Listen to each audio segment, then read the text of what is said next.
Alright, so the first analysis we're going to perform for the assignment is conducting the lead verification. So to begin this, what we want to do is set up our model, not only for this specific analysis, but then for all the following analysis.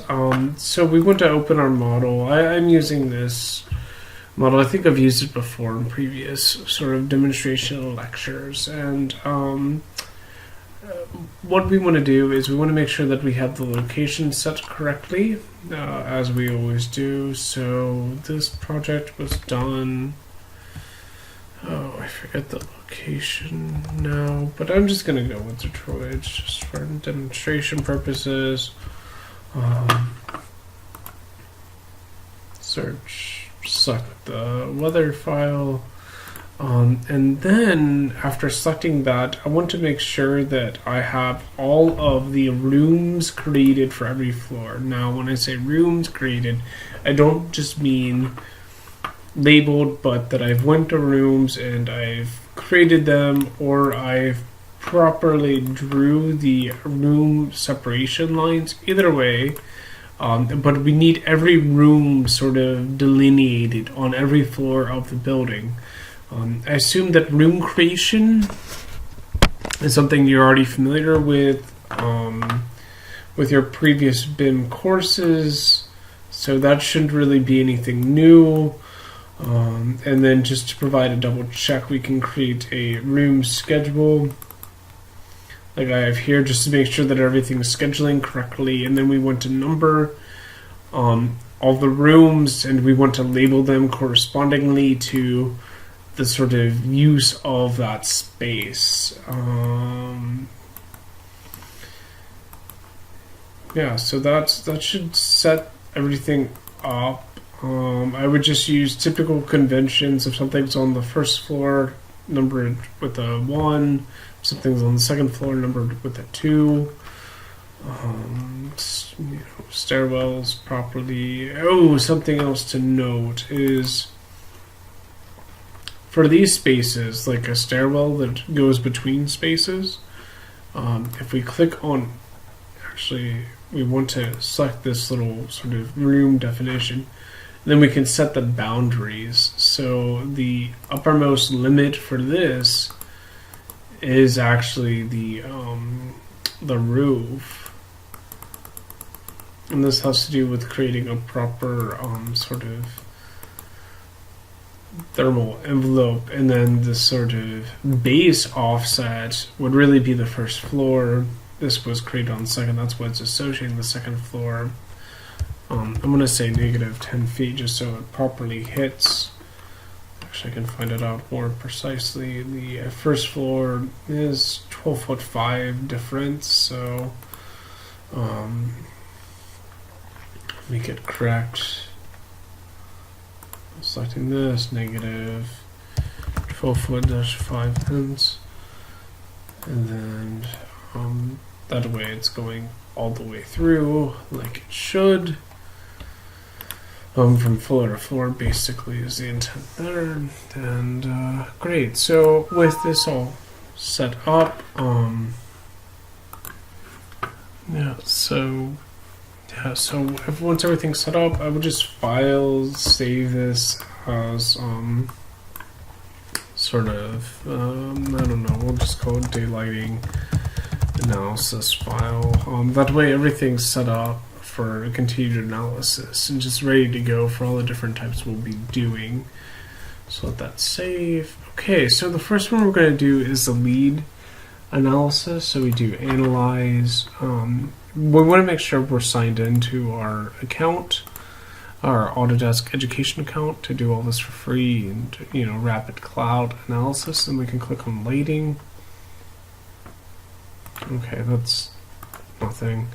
And then I'm going to run a new analysis.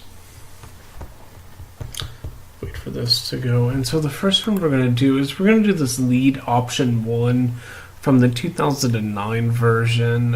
This might start to become a little bit outdated in terms of preparing lead certification documentation for applying to get the lead plaque and everything. But the analysis method is still good and valid, so it doesn't really matter that it's 2009 because it's still useful for informing decisions we may make in the design process. The version 4 option 2 begins to take into account daylight autonomy, but we'll be doing that in separate analysis. So we select the option 1. We notice that the date time automatically adjusts to correspond to the lead benchmarking requirements. All the levels, I'm going to select all.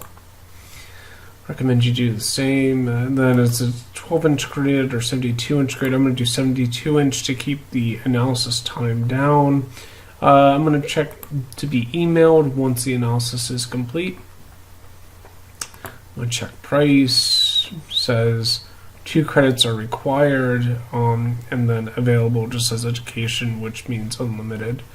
Start analysis. We let it run. And I believe it may be done already. It happens fairly quickly. Not quite, because I don't have my analysis plan. So I just hang tight, do something else, whatever I want, and wait for the analysis to complete. Okay, all analysis are uploaded and running. So then I just let it run. It's taking a little while to run, but I can always check on the process of it by selecting lighting. Continue, then I can scroll down. It says processing 1/3 floor grid, so it's just running. It says it's processing, so I know it's en route. Normally the first run of these will take a little bit of time, so I just need to patiently wait. I could probably begin running other analysis that I want, but I'm just sort of letting it run as I work on other things in my life, send some emails, I don't know, read, what have you. This would be a good opportunity while this analysis is running to read the required readings for this module too. So once the analysis gets done, I get this submitted is complete for project 3/3 floor grid succeeded, and then I can click accept an update and save the project. Account will be debited the required credits and project saved. That's what I want to do. Or I can, same thing, the project just won't be saved. So kind of depends if I want it to be saved or not. I'm just going to go with this. And there it is. Everything should be loaded. So inside of this, I should have some goodies now with inside my Revit model. The first one being inside the lighting analysis schedule. I guess it's still running because it's not complete, because once this gets done, these values will be populated and telling me what actually meets these thresholds and what doesn't. But why I'm here, so I see that this area is not placed, so I'm just going to delete that. Just begin to clean this stuff up. So it's redundant, not enclosed. There's that. Now also, when I'm dealing with the sort of lead analysis, I want to remove items that aren't included. So the way the lead crediting works is not like only regularly occupied spaces get included in the calculation. So the mechanical janitor's closet can be removed. All the restrooms can come out. Storage can be unchecked. Kitchen will keep. Elevator shouldn't really be in room. So stairways also do not need to be included. So we have our lease spaces. Corridors don't have to count, but they make up such a significant space in this sort of office that I'm counting at. Server, nah, that doesn't need to count. So there's that. I could check areas that have automated shades, but I'm not going to worry about that for now. And then I can go back to analyze and rerun the analysis with these updates. I can just select this one, click OK. And now we see that it ran, it failed, it got 0 points. This begins to tell me why. Mainly because I'm missing threshold. See, I've got 48% below the threshold, 4% above the threshold with shades, and it's just not good. So that helps me numerically, but I would really like to know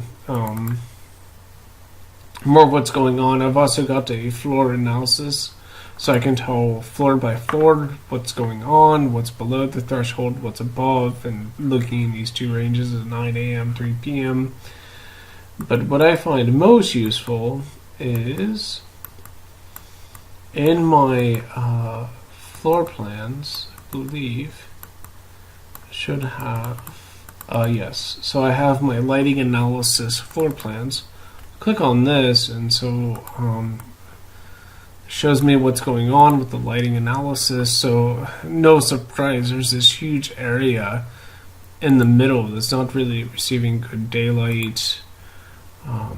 This I can click and I can edit the style, very similar to the way the solar analysis legend was updated before in the last assignment. If I want to do anything with that, I'm just going to keep it the way it is. The scale of the drawing can always be adjusted, I believe, to increase or decrease the legend. Yeah, so that's the first floor. This is the second floor. And this gives me everything I would want to know. We see the spaces in white are ones that are excluded, so those are the non-regularly occupied spaces that I omitted from the analysis. And we just have this huge area of red that's essentially failing. But that's what I'm after. We're trying to document all of this. So sometimes how these are prepared is they can go into a drawing set really nicely, because one can take them and do like a new sheet, just do 24 by 36, and then I can just place them on there. So like I can take the first floor plan and plug it in and take this one. It's going to be much larger because I didn't adjust the scale. I can activate it and change the scale to 1/16. There we go. Then I can, just adjust this, just begin to show you how one may begin to present some of this more professionally. And I can grab the room schedule and put that there. And then go in, of course, and stylize the schedule and make all these adjustments to really make it more presentable. But this really shows you now how we have this sort of like more professional composition of talking about our daylighting results. I'm not requiring, I want your results to be nicely laid out. You don't have to put them on a sheet like this and everything, but just to show you how easily it works, because we're interacting with the BIM data, right? That's what's allowing us to not only do the analysis, but quickly document the results we have. So that's step one of the assignment this week, is just conducting this lead analysis, determining what's what, and then saving everything so that we can talk about it. Great.